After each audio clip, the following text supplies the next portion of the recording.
तो ठीक है भाई, सबसे पहले तो ईस्ट बंगाल को कॉन्ग्रेचुलेशंस एएफसी चैलेंज लीग के क्वार्टर फाइनल में पहुंचने के लिए, और साथ में ईस्ट बंगाल के फैंस को और सारे इंडियन फुटबॉल फैंस को कॉन्ग्रेचुलेशन। भाई देखो, ऑलरेडी पता सबको होगा कि ईस्ट बंगाल क्वार्टर फाइनल्स में पहुंच चुकी है, लेकिन एक्चुअल में इस वीडियो का जो मेन एजेंडा है ना, जो मेन टॉपिक है वो ये है कि भाई इंडिया के पास और इंडियन क्लब्स के पास एक एक्चुअल में बहुत अच्छी अपॉर्चुनिटी है एएफसी चैंपियंस लीग इलाइट, यानी जो चैंपियंस लीग की फर्स्ट टायर है ना, वहां पर एक स्पॉट लेने के लिए और अपनी जगह बनाने के लिए। कैसे है, क्या करना पड़ेगा, क्या पॉइंट सिस्टम है, क्या रैंकिंग सिस्टम है, सब इस वीडियो के अंदर बता दूं। लेकिन उससे पहले मैं आप लोगों से पूछना चाहता हूं, जितने भी ईस्ट बंगाल के फैंस हैं, जितने भी इंडियन फुटबॉल के फैंस हैं, उनकी ईस्ट बंगाल से अब क्या एक्सपेक्टेशन है नॉकआउट राउंड्स में, वो कमेंट सेक्शन में बता सकते हैं। क्या क्या एक्सपेक्टेशन है सब कुछ बता देना। साथ में मेरी आप लोगों से रिक्वेस्ट है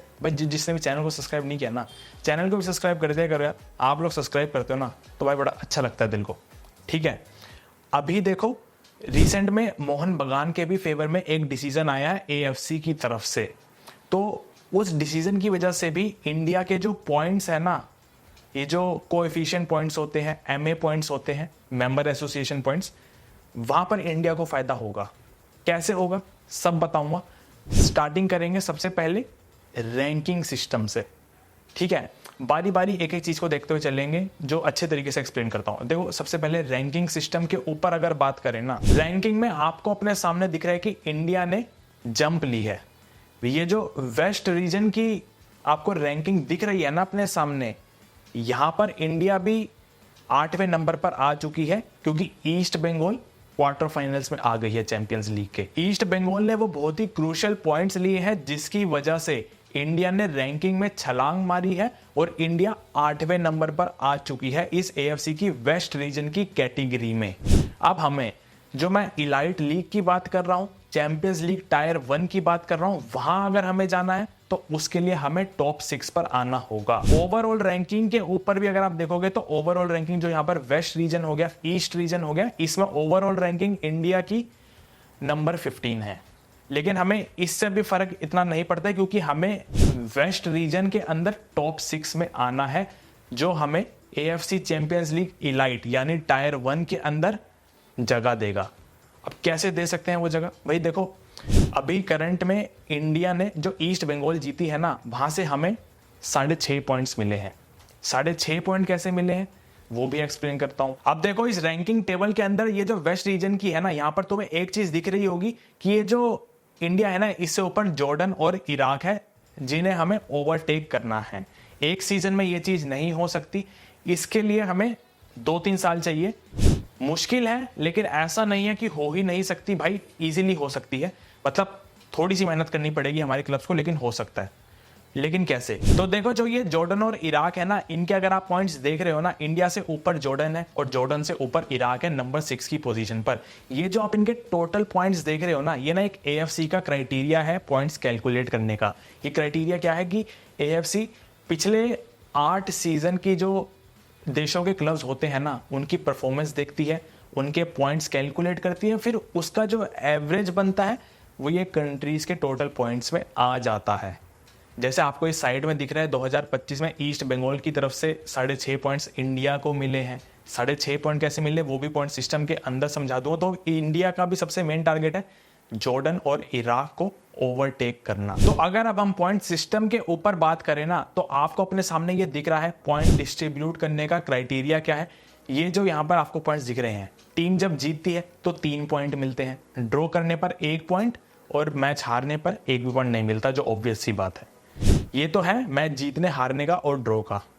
उसके बाद ये आ जाता है, आपको अपने सामने दिख रहा है, ये है बोनस पॉइंट, मतलब पार्टिसिपेशन पॉइंट्स कह लो, सिर्फ पार्टिसिपेट करने का।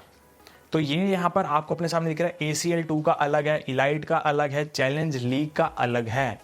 लेकिन यहां से 0.5 बोनस पॉइंट और मिलते हैं, वो भी आपको यहां पर नीचे दिख रहा होगा। 0.5 और ऐड हो जाते हैं, एज अ बोनस पॉइंट कर लो, पार्टिसिपेशन पॉइंट कर लो, कुछ भी कर लो। तो ये जो ईस्ट बंगाल को 6.5 पॉइंट मिले, ये कैसे मिले? सबसे पहले तो ईस्ट बंगाल ने अपना मैच जीता तो उसके लिए उन्हें 3 पॉइंट मिले। उसके बाद चैलेंज लीग के ग्रुप स्टेज के अंदर उन्होंने मैच जीता तो उसके लिए यहाँ पर दिखा रखा है 3 पॉइंट और मिले और 0.5 बोनस पॉइंट। तो ये 6.5 पॉइंट ईस्ट बंगाल और इंडिया के 2025 के खाते में ऐड हो गए। लेकिन यहाँ पर अब जैसे तुम्हें दिख रहा है इंडिया से ऊपर जॉर्डन और इराक है, तो हम इन्हें ओवरटेक कैसे करेंगे? टोटल पॉइंट्स में। तो जो ये टोटल पॉइंट्स है ना, इसके लिए यहाँ पर लगता है एक फॉर्मूला जो AFC का भाई ऑफिशियल फॉर्मूला है, जो यहाँ पर एक कंट्री के MA पॉइंट्स कैलकुलेट करने के लिए लगाया जाता है। MA मतलब member association points. Member association बोले तो भाई अपनी इंडिया ही मेंबर एसोसिएशन है, हर कंट्री को MA वर्ड दिया जाता है, ठीक है। तो ये जो MA पॉइंट्स है ना, इसको कैलकुलेट करने के लिए यहाँ पर हमारी AFC का फॉर्मूला है कि एक particular club, for an example कोई भी ले लो, जैसे मोहन बगान ACL 2 में थी, या ईस्ट बंगाल ले लो, वो एक पर्टिकुलर क्लब, जैसे मान लो मोहन बगान है। मोहन बगान उस पूरी लीग के अंदर जितने पॉइंट्स ग्रैब कर रहा है ना, चाहे मैच जीत रहा है, हार रहा है, ड्रॉ कर रहा है, वो टोटल पॉइंट्स, यानी कि ये जो आपको फॉर्मूला दिख रहा है स्केल्ड पॉइंट्स हो गए, equals to club points. Club points हमारी यही जो मोहन बगान ले रही है मैच जीतने हारने पर, उसके बाद इसको करेंगे हम multiply maximum points Asian elite के अंदर, यानी कि एक टीम एशियन इलाइट में कितने टोटल पॉइंट ले सकती है, जो है 49.5, उसको डिवाइड कर देंगे मैक्सिमम पॉइंट्स इन ACL 2।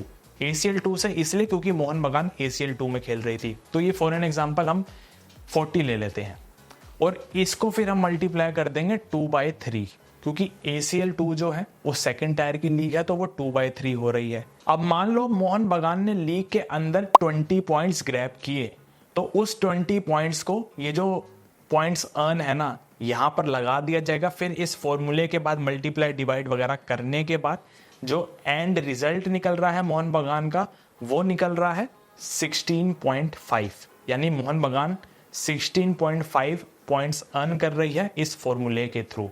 उसके बाद हम ईस्ट बंगाल को ले लेते हैं। करंट सिनेरियो के हिसाब से बता रहा हूँ, अगर जैसे ईस्ट बंगाल अब चैलेंज लीग में खेल रही है तो चैलेंज लीग का भी अपना एक फॉर्मूला है। फॉर्मूला सेम यही है, बस यहाँ पर जो नीचे ये ACL 2 के ओवरऑल पॉइंट्स थे, इसकी जगह चैलेंज लीग के ओवरऑल पॉइंट्स आ जाएंगे, जो है 33। उसको मल्टीप्लाई कर देंगे, ACL 2 में 2/3 था तो चैलेंज लीग में आ जाएगा 1/3, क्योंकि थर्ड टायर की लीग है, ठीक है। तो अब हम एग्जाम्पल ले लेते हैं कि ईस्ट बंगाल ने 15 पॉइंट अर्न किए पूरी चैलेंज लीग के अंदर। अब उस 15 पॉइंट को जब इस पूरे फॉर्मूले के साथ लगाया जाएगा तो वो टोटल पॉइंट्स बन रहे हैं 12.375, यानी मोहन बगान की तरफ से हमें मिले 16.5 और ईस्ट बंगाल की तरफ से मिले 12.375। भाई देखो मुश्किल कुछ नहीं है, हो सकता है तुम्हें शायद मुश्किल लग रहा हो, लेकिन इतना कुछ नहीं है। अब ये जो दोनों टीमों के पॉइंट्स मिले ना, मोहन बगान से 16.5 और ईस्ट बंगाल से 12.375, इंडिया के पॉइंट्स अब इन्हीं के थ्रू कैलकुलेट होंगे। कैसे? अब इंडिया के जो MA पॉइंट्स है ना, उसके लिए ये जो दोनों ये क्लब्स हैं, इनके जो ये पॉइंट्स बन रहे हैं, इनको कर दिया जाएगा ऐड, इनको फिर डिवाइड कर दिया जाएगा 2 से। 2 से क्यों? क्योंकि भाई इंडिया से 2 क्लब गए हैं तो 2 से डिवाइड हो रहा है, 3 जाएंगे 3 से होगा, 4 जाएंगे 4 से होगा, तो वो क्लब्स जितने पार्टिसिपेट कर रहे हैं उसके ऊपर डिपेंड करता है। तो ऐसे में अगर इन दोनों क्लब्स के टोटल पॉइंट्स को ऐड कर दिया जाए और उसको फिर 2 से डिवाइड कर दिया जाए, तो यहाँ पर इंडिया के MA पॉइंट्स बन रहे हैं 14.44। तो ये 14.44 इंडिया के टोटल पॉइंट्स में ऐड हो जाएंगे।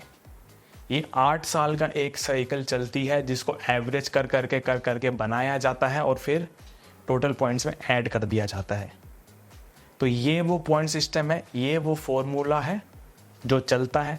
और जो स्टार्टिंग में मैं आप लोगों को बोल रहा था ना कि मोहन बगान के जो फेवर में डिसीजन आया, उससे फायदा क्या होगा? उससे फायदा यही होगा कि पहले मोहन बगान के जो क्रूशियल पॉइंट्स कट होने वाले थे ACL के अंदर, अब वो कट नहीं होंगे, और उससे फायदा ये होगा कि जो ईस्ट बंगाल पॉइंट्स गेन कर रही है ना, वो सिर्फ एक टीम के उसमें ही काउंट होंगे। क्योंकि अगर AFC की तरफ से ये डिसीजन नहीं आता ना, तो फिर पता होता क्या, ईस्ट बंगाल जितने पॉइंट गेन करती ना, वो फिर प्रॉफिट और लॉस में चले जाते, क्योंकि वो मोहन बगान के भी एज अ सेकंड टीम उसमें डिवाइड करने पड़ते। अब मोहन बगान नहीं है तो सिर्फ वो एज अ वन टीम ही पॉइंट्स डिवाइड होंगे, तो यहाँ पर ये सारा प्रॉफिट ही प्रॉफिट है। तो अब ये पॉइंट्स और रैंकिंग सिस्टम को समझने के बाद हमें ये चीज जाननी जरूरी है कि भाई इंडिया का और इंडिया के क्लब्स का अगले आने वाले 2-3 सालों के अंदर सबसे बड़ा टारगेट क्या होना चाहिए।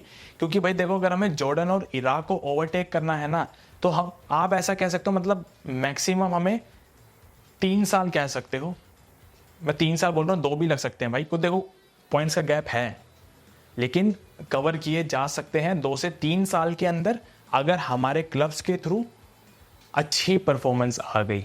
अच्छी परफॉर्मेंस मींस अगर हमारे दोनों क्लब ACL 2 में खेल रहे हैं तो हमारे पास ज़्यादा अपॉर्चुनिटी है पॉइंट्स ग्रैब करने की। तो ऐसे में अगर हमारे दोनों क्लब्स हम मान लेते हैं ACL 2 में खेल रहे हैं, तो वहाँ पर हमारे क्लब्स का मेन टारगेट अगले आने वाले 2 से 3 सालों के अंदर ये होना चाहिए कि एटलीस्ट हम राउंड ऑफ 16 से आगे बढ़े और क्वार्टर फाइनल्स तक पहुंचे। अगर हम क्वार्टर फाइनल तक पहुंच गए तो उससे फिर इंडिया को बहुत अच्छे पॉइंट्स मिलने की उम्मीद है।